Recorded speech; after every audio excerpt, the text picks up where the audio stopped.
नमस्कार विद्यार्थियों। हमने पहले भाग में कालिदास का वर्णन, कालिदास की तिथि और कालिदास की कुछ रचनाएं जिसमें रघुवंश, कुमार संभव, मेघदूत और ऋतुसंहार का वर्णन किया।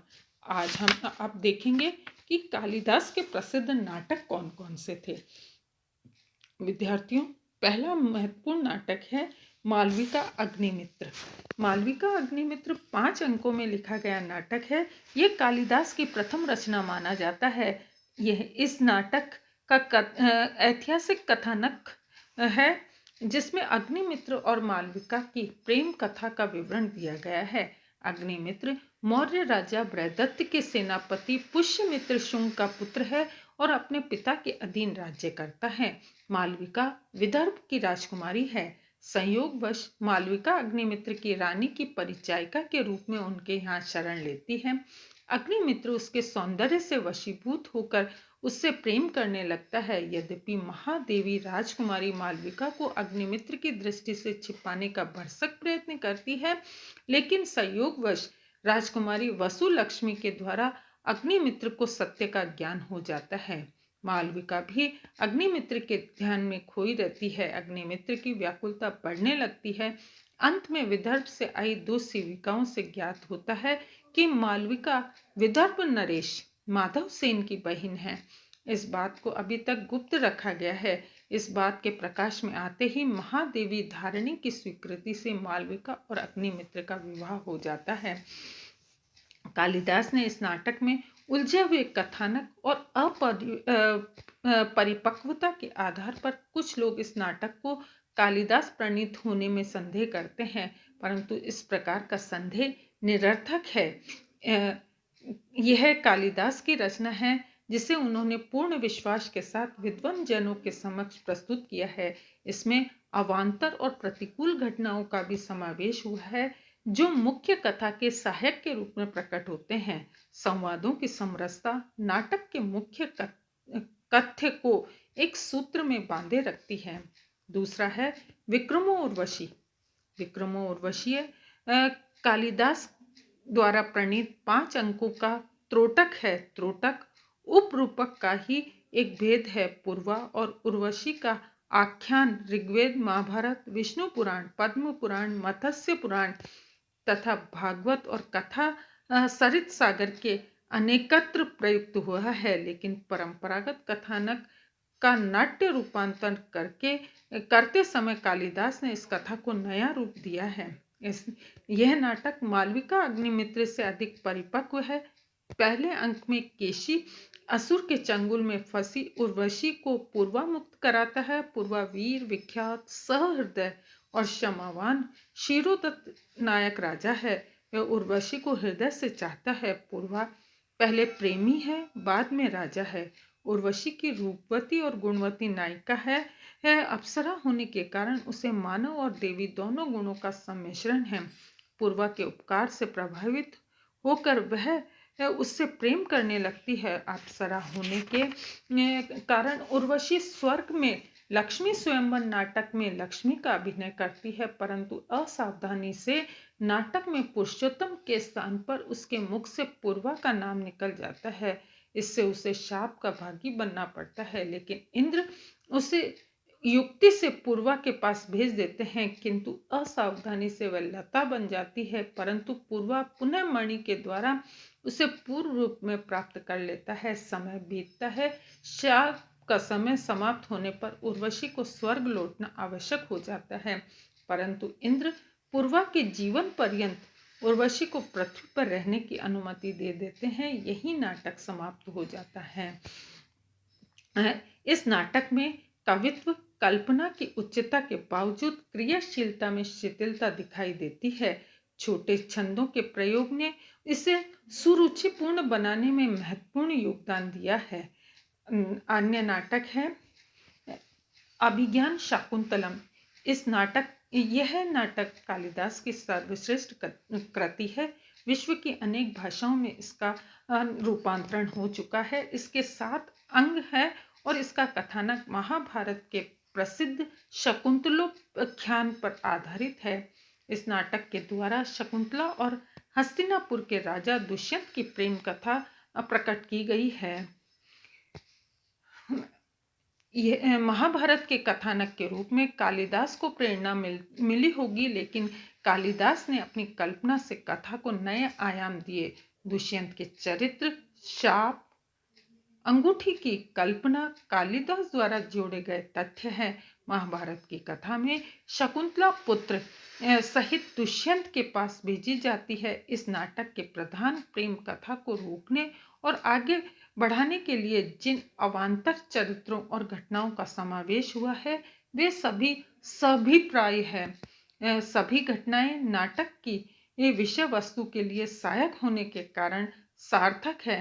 नाटक के मुख्य पात्रों में दुष्यंत, शकुंतला, कर्ण, अनुसुईया, प्रियमदा सभी के साथ कालिदास ने पूर्ण न्याय किया है। कालिदास ने नाटक में नाटक शास्त्रीय दृष्टि से नाटकीय तत्वों का उचित निर्वहन किया है। इस रचना में सांसारिक अनुभूतियों, अनुपम रचना कौशल और लोक व्यवहार की निपुणता समाविष्ट है। इस नाटक का चौथा अंक बहुत ही मार्मिक है। जब शकुंतला आश्रम से विदा होती है तो सारा तपोवन शकुंतला के लिए रो पड़ता है। इस नाटक के पात्र कवि की कल्पना के अनुसार जीवंत बने हुए हैं। इस प्रकार हम देखते हैं कि कालिदास ने अपनी सरल लेकिन प्रांजल भाषा के लिए विख्यात है। उनकी भाषा शैली अलंकारों के प्रयोग के बावजूद बोझिल नहीं है। उनके द्वारा व्यक्त भाव सीधे हृदय को छूते हैं। लौकिक संस्कृत के इतिहास में यह गुण केवल कालिदास की रचनाओं में ही देखने को मिलता है। उनके सरल पांडित्य ने कठिन शब्दों और दुरूह अर्थों के स्थान पर ऐसे सरल विश्व की सृष्टि की है जिसमें सुगमता से प्रवेश किया जा सकता हो।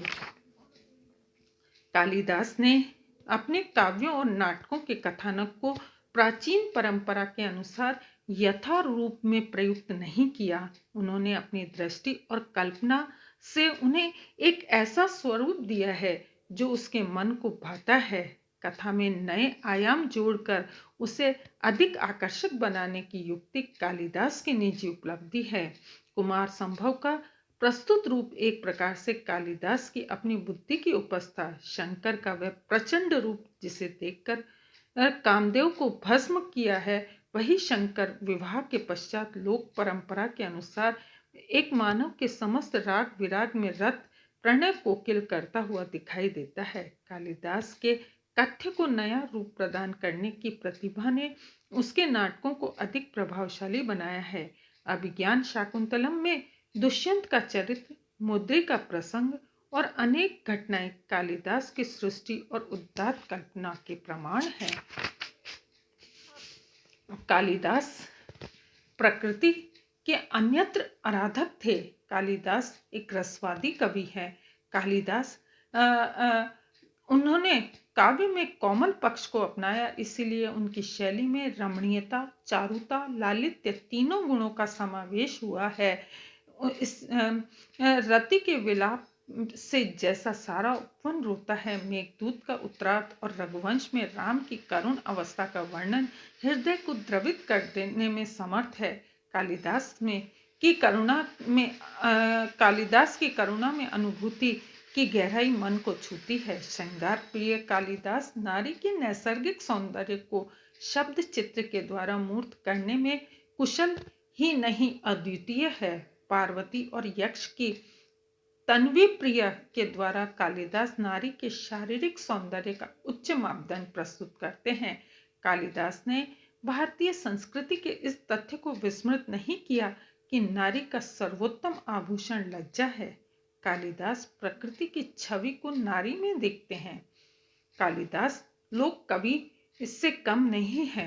विद्यार्थियों, लोक जीवन के आदर्शों को मूर्त रूप करने वाली लोकोक्तियों और सूक्तियों से उनका निकट का परिचय रहा होगा। इसीलिए कालिदास की रचनाओं में अर्थांत नास अलंकार लोक जीवन को समेटी हुई युक्तियों से में परिवर्तित हो गया है। मेघदूत में प्रयुक्त लोकोक्तियां उनके काव्य सौंदर्य को दुगुणित कर देती है। कालिदास शब्द का महत्व समझते हैं। उनके लिए शब्द एक ऐसा सपाट धरातल है जिस पर कविता के ललित घरोंदे का निर्माण किया गया है। कालिदास ने परंपरागत अलंकारों का अनायास ही प्रयोग किया है। उनके नाटकों में अलंकार स्वतः प्रविष्ट हुए हैं।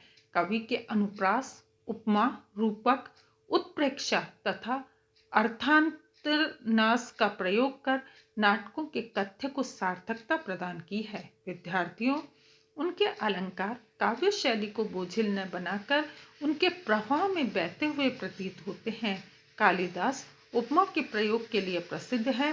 बिना उपमा के आवाज नहीं होती। काव्य कथ्य को उपमा से ही विस्तार दिया जा सकता है। कालिदास साहित्य के इस मर्म को समझते हैं। विद्यार्थियों, अंत में ये कहा जा सकता है कि कालिदास ने अपने युग में समाज का निकट से अवलोकन किया, इसीलिए युग चेतना उनकी कृतियों में मूर्त हुई है। मेघदूत ने कालिदास ने गुप्तकालीन नगर उज्जैनी के वैभव और महाकाल के मंदिर और उसके परिवेश का भी सजीव चित्र प्रस्तुत किया है। इति नमस्कार।